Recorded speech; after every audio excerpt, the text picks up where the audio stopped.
Broadway ਤੁਹਾਡੇ ਵਿਦੇਸ਼ ਜਾਣ ਦੇ ਸੁਪਨਿਆਂ ਨੂੰ ਦੇਵੇਗਾ ਹਕੀਕਤ ਦੀ ਉਡਾਨ। नमस्कार दोस्तों, मैं अमरजीत ब्रॉडवे इमिग्रेशन सर्विसेज से लगातार कोशिश इस चैनल के जरिए कनाडा स्टडी वीज़ा को लेके हर लेटेस्ट इंपॉर्टेंट अपडेट आपसे शेयर करते रहे। सो कनाडा में अब जो एसडीएस के नए रूल्स आएंगे उसका क्या इफेक्ट और साइड इफेक्ट होगा। पहली चीज तो ये है कि अभी तक जिस तरह से एसडीएस चल रहा था, जिसमें IELTS सीज था, अदर एग्जाम नहीं थे, अगर अब इसमें दो सिचुएशन है कि एक ये कि पीटी और आईडीपी की न्यूज सच निकलती है, जिसके अंदर कनाडा एसडीएस के अंदर 1 में 5.5, 2 में 5.5 अलाउ कर देगा, पीटी ओवरऑल 60 से आपका एसडीएस हो जाएगी, टॉइफल से एसडीएस हो जाएगी। अगर ये ओवरऑल पे स्टोरी चलती है तो नंबर ऑफ फाइल्स बहुत ज्यादा बढ़ जाएंगी, और नंबर ऑफ फाइल्स बढ़ने का मतलब यही है कि नंबर ऑफ सिर्फ रिफ्यूजल ही बढ़ेंगे, वीजा नहीं बढ़ेंगे। वीजा उतने ही इशू होंगे। कनाडा का कोटा 4 लाख का ही है, वो 4 लाख से ऊपर बढ़ के 6 लाख नहीं होने वाला है।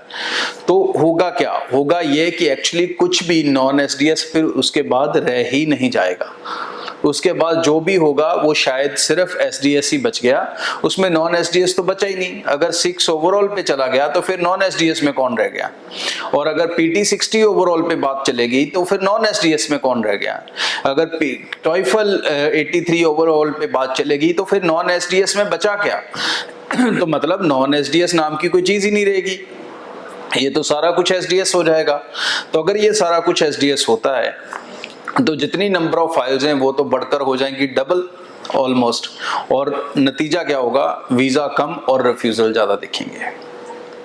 और दिखेंगे वीजे उतने आएंगे जितने आने हैं, 4 लाख जो आने हैं वो ऑलमोस्ट आएंगे ही आएंगे, बट मार्केट में देखने के लिए रिफ्यूजलें ज्यादा हो जाएंगी और वीजेस कम दिखेंगे कंपैरेटिवली। सक्सेस रेट कहीं ना कहीं ड्रॉप होकर 50% के आसपास आ जाएगा, क्योंकि अभी क्या है कि नॉन एसडीएस में लगती है 100 फाइल, वीजा आता है 90 का, तो 90% सक्सेस रेट मिलता है।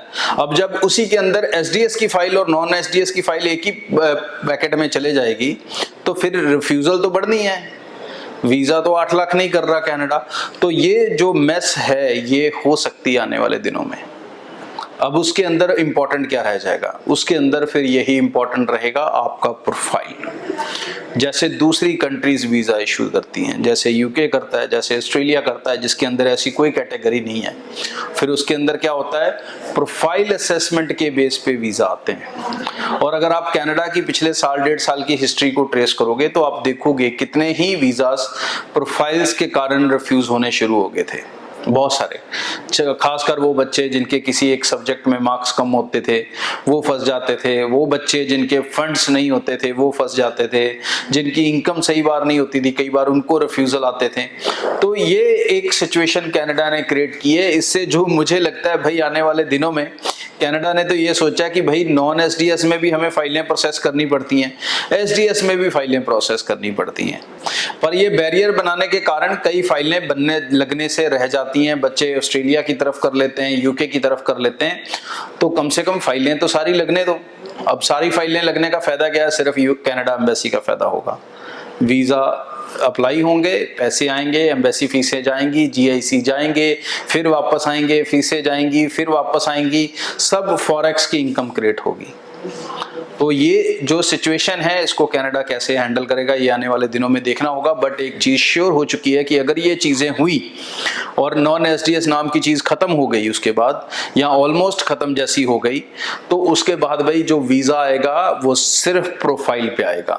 और प्रोफाइल पे वीजा आने का मतलब कि जो सिचुएशन 1 में 5.5, 2 में 5.5 के साथ आज की डेट में है, वो सिचुएशन वैसे की वैसे ही रह सकती है। सिर्फ जो हवा थी एक एसडीएस नॉन एसडीएस की वो बीच में से कट जाएगी और वीजा आपके प्रोफाइल पे आएंगे। सो कनाडा के लिए जो बच्चे अपनी फाइल्स लगाना चाहते हैं वो 10 अगस्त तक इन रूल्स को अच्छे से जरूर समझें, अपना कंसल्टेंट अच्छे से जरूर चूज करें अपने प्रोफाइल को लेके। ये नहीं है कि आपका 1 में 5.5 में एसडीएस में आ गया तो अब आपको अच्छी एसओपी की जरूरत नहीं है, अच्छे एजेंट की जरूरत नहीं है, फाइल लगा दो वीजा आ जाएगा, ऐसा कुछ नहीं होने वाला।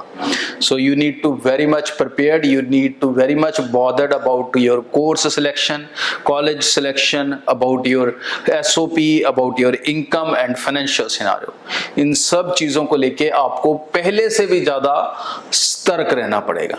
आगे भी इस चैनल के जरिए लेटेस्ट अपडेट मैं आपसे शेयर करता रहूंगा। चैनल के जरिए कोशिश है आपको ज़्यादा से ज़्यादा नॉलेज और इन्फॉर्म्ड करने की। कनाडा की एप्लीकेशन आप ब्रॉडवे से चलाते हैं तो टेंशन फ्री हो जाओ, ना आपको देना है कोई पैसा वीज़ा से पहले और ना कोई पैसा वीज़ा के बाद, मतलब totally free of cost processing. So UK इस समय स्टडी वीज़ा तो डेफिनेटली धड़ाधड़ चल रहे हैं, और जिन बच्चों ने अभी तक अप्लाई नहीं किया, जो अभी भी कंफ्यूज्ड हैं, वो अपने प्रोसेस को फास्ट कर लें, मेरी खास रिक्वेस्ट रहेगी। बिकॉज अगले कुछ ही दिन सिर्फ यूके की एप्लीकेशन सितंबर इनटेक के लिए जा सकती हैं, और उसके बाद स्पाउस जनवरी इनटेक से बिल्कुल नहीं जा पाएगा।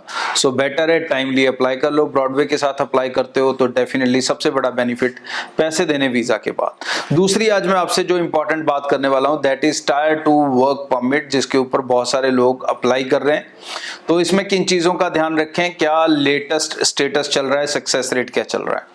तो जो वर्क परमिट्स हैं दोस्तों, ये सबसे ज़्यादा जो देखने को मिल रही है tyre 2 category, that is into care work. Care work के अंदर तो बहुत ज़्यादा शॉर्ट वैकेंसीज चल रही हैं, तो डेफिनेटली बहुत लोगों को रिक्रूट किया जा रहा है। सक्सेस रेट की बात करें वीज़ा को लेके तो इट इज़ ऑलमोस्ट 99 बी और 100% बी कह सकते हो। और जो सक्सेस रेट है उसमें किसी तरह की कोई कमी नहीं है। जो लोग अप्लाई करना चाहते हैं, क्राइटेरिया क्या है वो मैं बता देता हूँ।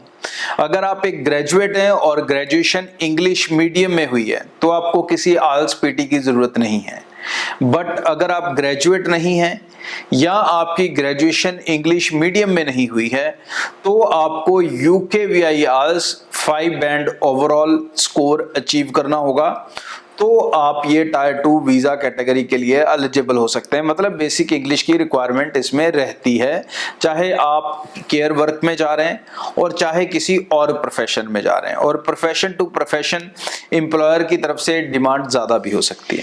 लेकिन केयर वर्क के अंदर मैं एक चीज़ बता दूं, जो लोग जा रहे हैं केयर वर्क के अंदर वो एक चीज़ नोट कर लें कि केयर वर्क की 90% जो जॉब्स हैं वो डोर टू डोर सर्विस वाली हैं, और जिसके अंदर आपके पास गाड़ी और ड्राइविंग स्किल होना ज़रूरी है। क्योंकि बहुत सारे लोग ऐसे चले गए जिनके पास ये स्किल्स नहीं थी, या एम्प्लॉयर ने नहीं बताया या उनके एजेंट ने नहीं बताया, फिर वहाँ पर जाकर डेफिनेटली उनको जॉब में प्रॉब्लम आएगी। सो अपनी ड्राइविंग स्किल के साथ ही टायर 2 केयर वर्क के अंदर अप्लाई करें, that is very much strongly recommended. Otherwise आप वहां जाकर ट्रबल फेस कर सकते हैं। आगे भी इस चैनल के जरिए रेगुलर अपडेट आपसे शेयर करते रहेंगे। जो लोग टायर 2 एप्लीकेशंस चलाना चाहते हैं, एम्बेसी में लगाना चाहते हैं, वो ब्रॉडवे टीम से मिल सकते हैं और निश्चिंत और बेफिक्र होकर अप्लाई कर सकते हैं। आज के लिए इतना, थैंक यू। ब्रॉडवे ਤੁਹਾਡੇ ਵਿਦੇਸ਼ ਜਾਣ ਦੇ ਸੁਪਨਿਆਂ ਨੂੰ ਦੇਵੇਗਾ ਹਕੀਕਤ ਦੀ ਉਡਾਨ।